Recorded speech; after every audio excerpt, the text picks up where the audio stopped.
বন্ধুরা, রাস্তার গর্ত দেখলে আমরা সবাই রেগে যাই, তাই না? কিন্তু আজ এমন একটা ঘটনা বলবো যেখানে একটা গর্ত নাকি একজন মহিলার জীবন বাঁচিয়ে দিয়েছে।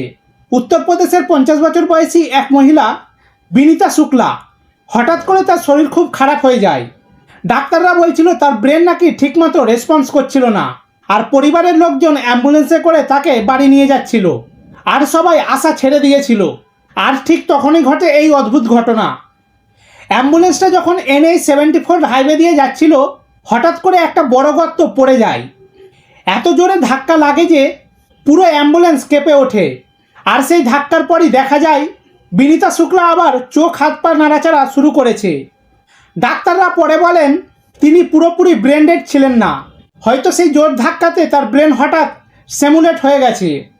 মানে ভাবুন তো, যেই রাস্তার গর্ত নিয়ে আমরা প্রত্যেক দিন অভিযোগ করি, সেই গর্তই একটা মানুষের জীবন বাঁচিয়ে দিল। ভিডিওটা ইন্টারেস্টিং লাগলে লাইক আর সাবস্ক্রাইব করতে ভুলবেন না। আর এমনই অদ্ভুত সত্য ঘটনা জানতে গেলে আমাদের সাথে থাকুন।